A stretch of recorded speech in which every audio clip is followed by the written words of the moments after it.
فرمایا ما ہم بمؤمنین، یہ بالکل مومن نہیں، ہرگز ایمان والے نہیں۔ اب یہاں تھوڑا سا عقل ہو، بالکل بھوسا بھرا ہوا نہ ہو، یا مودودیت والی منافقت دماغ پہ سوار نہ ہو، تو اسی ایک آیت کو دیکھ لو کہ کہنے والے کہہ رہے آمنا، ہم ایمان لائے۔ اللہ نے فرمایا یہ مومن نہیں۔ اب مومن ہونے کا معیار کیا ہے؟ آمنو کما آمن الناس، کہ ایمان لاؤ کیسے؟ کما آمن الناس، جیسے الناس، سب مفسرین متفق ہیں اصحاب النبی، ایمان لاؤ جیسے پیغمبر کے صحابہ لائے۔ اب بتاؤ معیار کس چیز کا نام ہے؟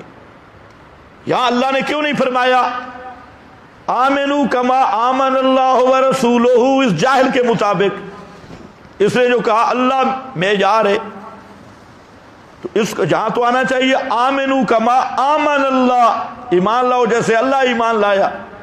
رسول تب بنتا نا کام، لیکن ان جاہلوں کو یہ نہیں پتا کہ آمن ایمان کا تعلق مخلوق کے ساتھ ہے۔ آمن اللہ نہیں، یہ آمن باللہ ہے، لیکن انہیں نہ اللہ کا پتہ ہے نہ باللہ کا پتہ ہے، نہ حق کا پتہ ہے نہ معیار کا پتہ ہے۔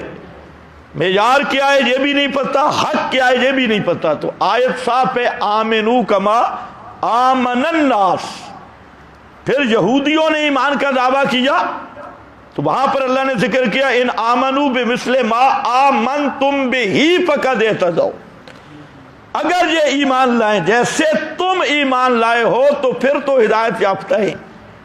ان تولوا، اگر تمہاری طرح ایمان لانے سے یہ منہ پھیریں، انما ہم فی شقاق، اس سے بڑی کیا رہنمائی ہوگی قرآن میں؟ پھر من المہاجرین والانصار والذین اتبعوہم باحسان رضی اللہ، تو مہاجرین و انصار اور جو ان کا متبع ہوگا رضی اللہ، اس پہ اللہ راضی ہے، اس پہ اللہ راضی ہے۔ تو کتاب و سنت کہ مفاہیم مراد معنی کا تعین وہ ہوتے ہی صحابہ سے ہے۔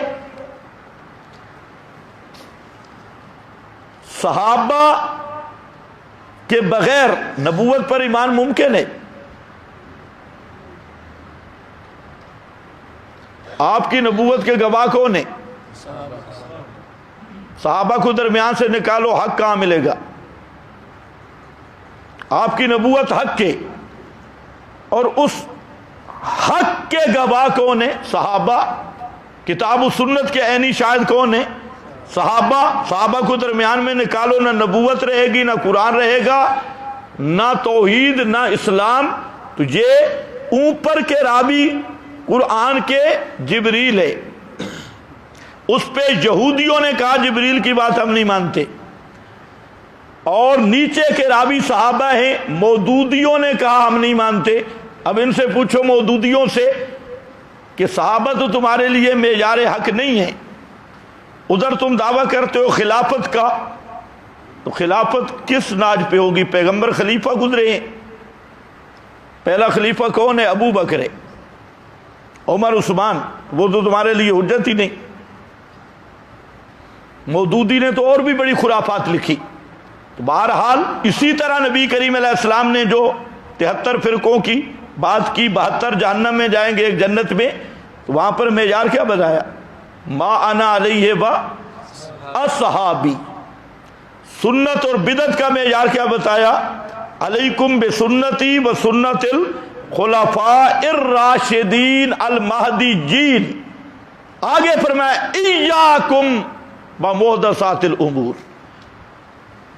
بدعات اور سنت کا معیار بھی صحابہ ہیں، آپ کی سنت اور خصائص کا معیار بھی صحابہ ہیں، کتاب و سنت کے معانی کی تعیین کا معیار بھی صحابہ ہیں، اور ایمان کا معیار بھی صحابہ ہیں۔ تو اللہ رسول کی بات حق ہے، اور اس کا معیار صحابہ ہیں۔ کیا مطلب؟ اللہ رسول کی بات کو کیسے مانا جائے گا، کیسے چلا جائے گا، اس حق کا معیار صحابہ ہیں۔ استاد جی اولیاء اللہ کو کشف ہوتا ہے کہ کیسے؟ کشف تو بلی کو بھی ہوتا ہے۔ کہہ رہا ہے بعض بزرگوں کو کشف ہوتی ہے، بلی کو کشف نہیں ہوتا۔ آپ کہیں گوشت رکھ لیں، 10 منٹ کے بعد بلی وہاں ہوگی۔ تو کشف یا الہام کیسے فیصلہ ہوگا کہ من جانب اللہ ہے یا من جانب ابلیس ہے؟ اس لیے نہ کشف حجت ہے نہ الہام حجت ہے۔ حجت وہ فرمان رسول ہے، کتاب اللہ۔ خواب، کشف، الہامیں، یہ سب لوگوں نے گپیں بنائی ہوئی ہیں۔ باقی جو کشف ہے، کشف کیا ہے؟ کبھی آپ کو بھی کشف ہوتا ہے، اور کبھی ٹھیک ہوتا ہے، کبھی غلط ہوتا ہے۔ کیڑے مکوڑوں کو بھی کشف ہوتا ہے۔ ایک صوفی صاحب نے لکھا ہے کہ یہ جا رہا تھا، اس نے آگے جا کے خبر دی کہ آج بارش ہوگی۔ کیوں؟ کہتے ہیں بارش آنی ہو تو جو کھوتا ہے وہ ایک کان نیچے کرتا ہے، ایک اوپر کرتا ہے۔ میں نے کھوتے کو دیکھا، ایک کان نیچے کیا، اوپر کیا، اس نے علامت قرار دیا۔ تو اب کیا کہو گے؟ کشفی کھوتا۔ یہ کشف و الہام، یہ چیزیں جو ہیں، یہ شریعت میں ان کی کوئی حیثیت نہیں، اور یہ کوئی حجت اور دلیل نہیں۔ ہو گیا؟ استاد جی جمعے والے دن عصر کی نماز کے بعد 80 دفعہ درود شریف کا پڑھنا حدیث میں ہے کہ 3 ہو گیا۔ ثابت ہے؟